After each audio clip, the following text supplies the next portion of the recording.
Hello guys, welcome back to my channel biology classes. और हम continue करेंगे अपना टॉपिक जो कि है cell the basic unit of life chapter का topic cell wall. So start करते हैं हम। सेल वॉल पहले तो किस में प्रेजेंट होता है, तो मैंने आपको एक्सप्लेन किया था कि सेल वॉल जो होता है मोनेरा, प्रोटिस्टा, फंजाई और प्लांट में प्रेजेंट होता है। प्लांट में तो सेल जो होता है present in plant cell and fungi. Okay, other cell also have the cell wall, some protista plus monera. कुछ ऐसे प्रोटिस्टास होते हैं या फिर कुछ ऐसे मोनेराज होते हैं जिसमें कि सेल वॉल प्रेजेंट होता है। सब में नहीं होता है, कुछ कुछ में प्रेजेंट होता है। जैसे कि प्रोटिस्टा में डायटम डायनोफ्लैजेलेट्स और मोनेरा में पेप्टाइडोग्लाइकन की लेयर प्रेजेंट होती है। ओके, लिविंग और नॉन लिविंग, ठीक है, डेड स्ट्रक्चर होते हैं वो, नॉन लिविंग या फिर लिविंग फॉर्म में प्रेजेंट होता है और डिपोजिशन से वो बनते हैं सेल वॉल। तो role of cell wall, role क्या होता है? शेप देता है, रिजिडिटी प्रोवाइड करता है सेल को, प्रिवेंट करता है सेल को फ्रॉम बस्टिंग और protection from the large molecule से प्रोटेक्शन प्रोवाइड करता है। तो वो एक एक करके स्टार्ट करते हैं। सबसे पहले हम एल्गी का सेल वॉल के बारे में पढ़ेंगे। सो एल्गी सेल वॉल, एल्गी का जो सेल वॉल होता है, एल्गी जो होता है वो एक्वाटिक प्लांट होता है। ओके, छोटे छोटे प्लांट्स होते हैं उनको एल्गी बोलते हैं। और इसमें क्या होता है कि जो सेल वॉल होता है वो सेल्यूलर माइक्रोफाइब्रिल्स के बने हुए रहते हैं। मैट्रिक्स होते हैं जो कि गैलेक्टन और मैनन के बने हुए होते हैं और उसके अंदर होता है सेल मेम्ब्रेन। ओके, और CaCO2 भी बना मैट्रिक्स में प्रेजेंट होता है, गैलेक्टन, मैनन और CaCO2। सो नेक्स्ट स्टार्ट करते हैं हम आगे का। एल्गे सेल वॉल हो गया। अब प्लांट सेल वॉल के बारे में। तो सो प्लांट सेल वॉल जो होता है दो तरीके का होता है, एक होता है प्राइमरी और एक होता है सेकेंडरी। तो प्राइमरी पहले डेवलप हो जाता है, फिर उसके बाद से डेवलप होता है सेकेंडरी। ओके, तो प्राइमरी सेल वॉल जो होता है, प्राइमरी सेल वॉल के अंदर ही सेल मेम्ब्रेन प्रेजेंट होता है। प्राइमरी सेल वॉल जो होता है वो मेरिस्टेमेटिक सेल्स के बने हुए रहते हैं और पैरेन्काइमा टिश्यूज के बने हुए रहते हैं। प्राइमरी सेल वॉल जो होता है वो उसमें क्या क्या होता है? सेलुलोज, हेमीसेल्यूलोज, पेक्टिन, प्रोटीन, ये सब प्रेजेंट होता है। प्राइमरी सेल वॉल जो होता है उसमें क्या होता है कि इलास्टिक और ग्रोथ पॉसिबल होता है। वो इलास्टिसिटी को उसमें होती है और ग्रोथ भी होता है प्राइमरी सेल वॉल में। और डिपोजिशन कितना होता है? थिकनेस कम होती है, डिपोजिशन में थिकनेस कम होती है। केमिकल कॉम्पोजिशन देखा जाए तो क्या क्या होता है प्राइमरी सेल वॉल में? सेल्यूलोज होता है, हेमीसेल्यूलोज, पेक्टिन और protein. As I told you earlier कि ये सारी चीज़ें प्रेजेंट होती हैं प्राइमरी सेल वॉल में। ओके, सेल्यूलोज और माइक्रोफाइब्रिल्स भी प्रेजेंट होते हैं। अब ये स्ट्रक्चर हो गया, क्या क्या है? पेक्टिन हो गया, प्रोटीन हो गया, हेमीसेल्यूलोज, ये केमिकल फॉर्म हो गया, सारे chemical composition primary cell wall के। नेक्स्ट है तुम्हारे secondary cell wall. Secondary cell wall जो होता है उसका लोकेशन क्या होता है? प्लाज्मा मेम्ब्रेन और प्राइमरी सेल वॉल के बीच में। प्लाज्मा मेम्ब्रेन और प्राइमरी सेल वॉल के बीच में, प्लाज्मा मेम्ब्रेन मतलब कि सेल मेम्ब्रेन और प्राइमरी सेल वॉल, इसके बीच में एक और लेयर होती है जिसको बोलते हैं सेकेंडरी सेल वॉल। इसके कंपोजिशन में भी सेल्यूलोज, पेक्टिन होता है और लिग्निन भी प्रेजेंट है या फिर सुबेरिन। सेल्यूलोज और पेक्टिन की जगह पर लिग्निन, सुबेरिन भी प्रेजेंट हो सकता है। और इसमें क्या क्या होता है? कॉलन काइमा और स्क्लेरन काइमा टिश्यूज प्रेजेंट होते हैं और ये ग्रो नहीं करते हैं और इनमें कोई इलास्टिसिटी नहीं होती है प्राइमरी सेल वॉल की तरह। अब कंपेयर करके अगर देखा जाए तो प्राइमरी सेल वॉल और सेकेंडरी सेल वॉल में क्या कंपेरिजन है? लोकेशन के बेसिस पे देखते हैं तो ये आउटसाइड द प्लाज्मा मेम्ब्रेन के बाहर एक जो लेयर प्रेजेंट होती है उसको प्राइमरी सेल वॉल बोलते हैं। और ये क्या होता है? Secondary cell wall between the plasma membrane and primary cell wall. Chemical composition cellulose present होता है, हेमीसेल्यूलोज, पेक्टिन और प्रोटीन। और इसमें सेल्यूलोज प्रेजेंट होता है, पेक्टिन, और पेक्टिन की जगह पे सुबेरिन या लिग्निन प्रेजेंट हो सकता है। ग्रोथ जो होता है प्राइमरी सेल वॉल में होता है, इलास्टिसिटी होती है, लेकिन सेकेंडरी सेल वॉल में कोई ग्रोथ और कोई इलास्टिसिटी नहीं होती है। पीड्स प्रेजेंट होते हैं, नहीं होते हैं, और सेकेंडरी सेल वॉल में प्रेजेंट होते हैं। Amount of water, hydration present होता है प्राइमरी सेल वॉल में और ये लो हाइड्रेट होता है सेकेंडरी सेल वॉल। ओके, इंटरसेप्शनल होता है और ये एक्रेशन होता है। ये आगे हम डिस्कस करेंगे क्या है ये टर्म्स।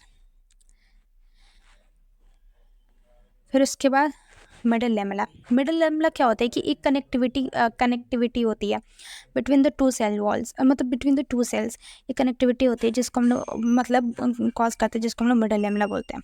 दो सेल वॉल के बीच में प्रेजेंट होता है, जैसे ये क्या दो सेल्स या तीन सेल्स के बीच में प्रेजेंट होता है। लोकेशन क्या होता है? Between the primary cell wall of the neighbouring cells के प्राइमरी सेल वॉल के बीच में प्रेजेंट होता है। ये प्राइमरी सेल वॉल हो गया, इसके बीच में प्रेजेंट है तो उसको मिडल लेमला बोलते हैं। ठीक है, केमिकली कैसे बना होता है, कैल्शियम और मैग्नीशियम पेक्टेट का बना हुआ रहता है, कैल्शियम और मैग्नीशियम पेक्टेट। इसके रोल क्या होते हैं कि ग्लू की तरह वर्क करता है, अटैचमेंट करता है between the to neighbouring cells, दो नेबरिंग सेल्स के बीच में एक ग्लू की तरह अटैच हो रहा है, तो इसको बोलते हैं मिडल लैमेला।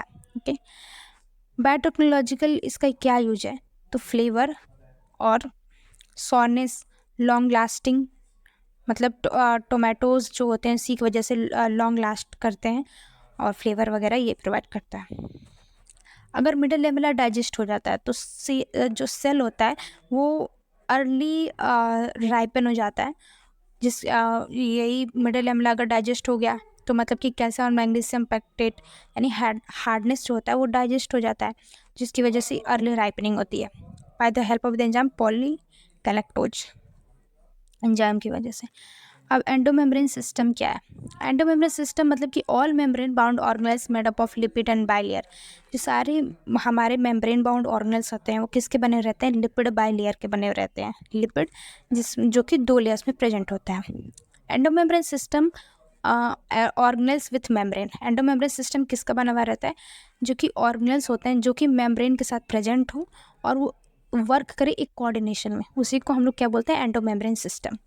ऑर्गेनेल्स में कौन कौन से ऑर्गेनेल्स हैं, ईआर मतलब endoplasmic reticulum, Golgi body, vesicle और lysosome. Not part of endomembrane system, जो एंडोमेम्ब्रेन सिस्टम के पार्ट नहीं है तो वो कौन है, माइटोकॉन्ड्रिया, प्लास्टिड और पेरोक्सिसोम। ठीक है, अब ये स्ट्रक्चर देख लिया जाए अगर एक सेल का, तो ये क्या हो गया, राइबोसोम है, ये न्यूक्लियस है, ये इनर और ये आउटर मेम्ब्रेन का एक पार्ट है, ये इनर मेम्ब्रेन का इनर पार्ट और ये आउटर पार्ट। ठीक है, इसी से जुड़ा हुआ रहता है endoplasmic reticulum, rough endoplasmic reticulum जिसपे कि राइबोसोम प्रेजेंट होता है। ओके, और उसके बाद से ये ल्यूमेन होता है, ल्यूमेन। ठीक है, ये माइटोकॉन्ड्रिया हो गया। अब ये गोल्गी बॉडी प्रेजेंट होती है जो कि पैकेजिंग वगैरह में हेल्प करती है, फिर ये वेसाइकल्स होते हैं, लाइसोसोम होते हैं। ये तुम्हारा एक सेल का स्ट्रक्चर है। अब एंडोप्लाज्मिक रेटिकुलम के बारे में जानेंगे। तो एंडोप्लाज्मिक रेटिकुलम क्या होता है, endoplasmic reticulum inside protoplasm membrane structure, एक मेम्ब्रेनस स्ट्रक्चर होती है जिसको हम लोग बोलते हैं एंडोप्लाज्मिक रेटिकुलम। ठीक है, visible in the electron microscope in some cells, ये बहुत ही ज़्यादा छोटा होता है तो कुछ ही सेल्स में विजिबल होता है, और वो भी with the help of the electron microscope. Endoplasmic reticulum divide cytoplasm into the 2 compartments, जो एंडोप्लाज्मिक रेटिकुलम होता है वो साइटोप्लाज्म को दो कंपार्टमेंट्स में डिवाइड कर देता है। तो कंपार्टमेंट कौन कौन से होते हैं, ल्यूमिनल और एक्स्ट्रा ल्यूमिनल, तो कंपार्टमेंट्स होगा। इसके 2 टाइप होते हैं एंडोप्लाज्मिक रेटिकुलम के, rough endoplasmic reticulum, smooth endoplasmic reticulum. ठीक है, ये अपने वर्क की बेसिस पे डिवाइड होते हैं और इनके राइबोसोम की प्रेजेंस के बेसिस पे। ठीक है, अब ये देखा जाए लोकेशन इसका तो कहाँ होता है, ये सेल मेम्ब्रेन हो गया। ठीक है, और ये इनर मेम्ब्रेन जो कि अटैच होता है किससे, न्यूक्लियस से, और यहीं से जुड़ा हुआ रहता है। और ये राइबोसोम जिस पे प्रेजेंट होता है वो होता है rough endoplasmic reticulum, ribosome present है। ठीक है, अब यहीं से पैक होकर वेसाइकल्स निकलते हैं, वेसाइकल्स जाते हैं कहाँ पे, गोल्गी बॉडी के पास। ठीक है, राइबोसोम जिस पे प्रेजेंट है वो हो गया कौन सा, रफ एंडोप्लाज्मिक रेटिकुलम, और जिसमें नहीं प्रेजेंट है वो क्या हो गया, स्मूथ एंडोप्लाज्मिक रेटिकुलम। ठीक है, अब उसके बाद नेक्स्ट देखा जाए तो बायोसिंथेसिस। बायोसिंथेसिस में मतलब क्या होता है कि पहले तो सिंथेसिस होती है, सारे प्रोटीन्स वगैरह जो भी लिपिड कंटेंट्स होती हैं वो बनता है और फिर आर के पास जाता है रफ एंडोप्लाज्मिक रेटिकुलम, और उसके बाद से स्मूथ एंडोप्लाज्मिक रेटिकुलम। अब लुमिनल और एक्स्ट्रा ल्यूमिनल कंपार्टमेंट्स का मतलब क्या है, देखो जो एंडोप्लाज्मिक रेटिकुलम के अंदर जो कंपार्टमेंट्स होते हैं उनको ल्यूमिनल कंपार्टमेंट्स बोलते हैं, और जो एक्स्ट्रा में प्रेजेंट होते हैं उनको एक्स्ट्रा ल्यूमिनल या फिर साइटोप्लाज्मिक कंपार्टमेंट्स बोलते हैं। ये एक्स्ट्रा में प्रेजेंट है तो ये हो गया तुम्हारे एक्स्ट्रा ल्यूमिनल कंपार्टमेंट, और ये हो गया तुम्हारा ल्यूमन। ठीक है, ये ल्यूमन हो गया जो कि डिवाइड कर रहा है। अब टाइप्स देख लेते हैं तो एंडोप्लाज्मिक रेटिकुलम के, तो टाइप्स क्या क्या है, सबसे पहला rough endoplasmic reticulum. Rough endoplasmic reticulum in combination with the nuclear membrane, तो ये क्या करता है कि न्यूक्लियर मेम्ब्रेन के साथ जुड़ा हुआ रहता है rough endoplasmic reticulum. Ribosome, ribosome उसमें प्रेजेंट होता है लार्ज सब यूनिट वाला और bind on the outer endoplasmic reticulum. ठीक है, ये क्या करता है राइबोसोम, वो बाइंड होता है कहाँ पे, एंडोप्लाज्मिक रेटिकुलम पे। Polypeptide move in the lumen, polypeptide की चेन होती है जो कि ल्यूमेंस में होती है। फिर इसका से क्या होता है, vesicle, vesicle from endoplasmic reticulum fuse with the Golgi body, तो यहाँ से वेसाइकल्स निकलते हैं, वेसाइकल्स निकल के और वहाँ पे जाके फ्यूज होता है, ठीक है। कहाँ पे? गोल्गी बॉडीज में। तो मेनली सिस्टर्ने एक पार्ट होता है एंडोप्लाज्मिक रेटिकुलम का, रफ एंडोप्लाज्मिक रेटिकुलम का एक पार्ट है सिस्टर्ने। इसी को हम लोग रफ एंडोप्लाज्मिक रेटिकुलम मेनली कहते हैं। और दो पार्ट्स होते हैं, एक होता है सिस्टर्ने, एक होता है ट्यूब्यूल। और वेसाइकल्स जो होता है वो बन के निकलते हैं एंडोप्लाज्मिक रेटिकुलम से और गोल्जी बॉडी में जाके फ्यूज होते हैं। रोल क्या होता है रफ एंडोप्लाज्मिक रेटिकुलम का? प्रोटीन की सिंथेसिस करता है, protein folding inside the lumen, lumens के अंदर प्रोटीन बन रहे होते हैं। रफ एंडोप्लाज्मिक रेटिकुलम जो होता है इसमें rough endoplasmic reticulum high in the cells involve in the protein secretion, तो इसके ज़्यादातर जो सेल्स होते हैं वो प्रोटीन के सिक्रेशंस में हेल्प करते हैं, ठीक है। रफ एंडोप्लाज्मिक रेटिकुलम का वर्क इंपॉर्टेंट है, इसको याद कर लीजिएगा, ठीक है। उसके बाद smooth endoplasmic reticulum. Smooth endoplasmic reticulum क्या करता है कि ये बना हुआ रहता है rough endoplasmic reticulum. It is a derived form of rough endoplasmic reticulum, जो कि सिस्टर्न, ट्यूबल्स और वेसाइकल्स, ठीक है। इसी में ज़्यादा ट्यूबल्स प्रेजेंट होता है, ठीक है। अब देखा जाए तो फंक्शंस क्या होते हैं स्मूथ एंडोप्लाज्मिक रेटिकुलम के? तो ये लिपिड की सिंथेसिस करता है, लिपिड की सिंथेसिस करता है, स्टेरॉयड हार्मोन्स की सिंथेसिस, जैसे कि टेस्टोस्टेरोन, एस्ट्रोजन, प्रोजेस्टेरोन। टेस्टोस्टेरोन जो कि मेल में बनता है, एस्ट्रोजन, प्रोजेस्टेरोन जो कि फीमेल्स में बनती है, और एनिमल सेल्स में ये प्रोड्यूस करने में हेल्प करता है smooth endoplasmic reticulum. Liver cell में ये क्या करता है? लिवर सेल्स को हम लोग हिपेटोसाइट्स बोलते हैं, ठीक है। तो ये डिटॉक्सिफिकेशन करने में हेल्प करता है। और उसके बाद से ये क्या करता है? ग्लाइकोजन का सिंथेसिस भी करता है लिवर सेल्स में। मसल्स में क्या करता है एंडोप्लाज्मिक रेटिकुलम? स्टोर Ca2+ को स्टोर करता है, जो कि कॉन्ट्रैक्शन वगैरह में हेल्प करते हैं, कैल्शियम। और स्मूथ एंडोप्लाज्मिक रेटिकुलम, इसको हम लोग सार्कोप्लाज्मिक रेटिकुलम भी बोलते हैं। एंडोप्लाज्मिक रेटिकुलम का फिनिश हो गया। उसके बाद से गोल्गी बॉडी। गोल्गी बॉडी क्या होती है? गोल्गी बॉडी, इसकी डिस्कवरी 1898 में कैमिलो गोल्गी ने करा था, ठीक है। और कहाँ से करा था? न्यूरॉन ऑफ आउल के न्यूरॉन से। ऑब्जर्व रेटिकुलर स्ट्रक्चर, उन्होंने एक रेटिकुलर स्ट्रक्चर देखा था, फिर उनको स्टेन किया था। स्टेन करने के बाद से उन्होंने उसको गोल्जी बॉडी का नाम दिया था। स्ट्रक्चर में देखा जाए तो क्या स्ट्रक्चर में होते हैं इसके? सिस्टर्ने और वेसाइकल्स होते हैं, ठीक है। और एंडोप्लाज्मिक रेटिकुलम में क्या था? सिस्टर्ने, वेसाइकल और ट्यूबल्स। इसमें क्या था? सिस्टर्ने और वेसाइकल। और नंबर ऑफ जो सिस्टर्नेज होती हैं वो वेरी करती हैं। प्लांट सेल में यूनिसिस्टर्नल होते हैं, जिनको डाइसिस्टोसोम्स कहते हैं। फिर उसके बाद लोकेशन क्या है? इसका जो फंक्शन है वो एंडोप्लाज्मिक रेटिकुलम के साथ जुड़ा हुआ रहता है, ठीक है। तो ये जो एंडोप्लाज्मिक रेटिकुलम जो सिक्रीट करते हैं वो इनका काम होता है वो पैकेजिंग करने का, ओके।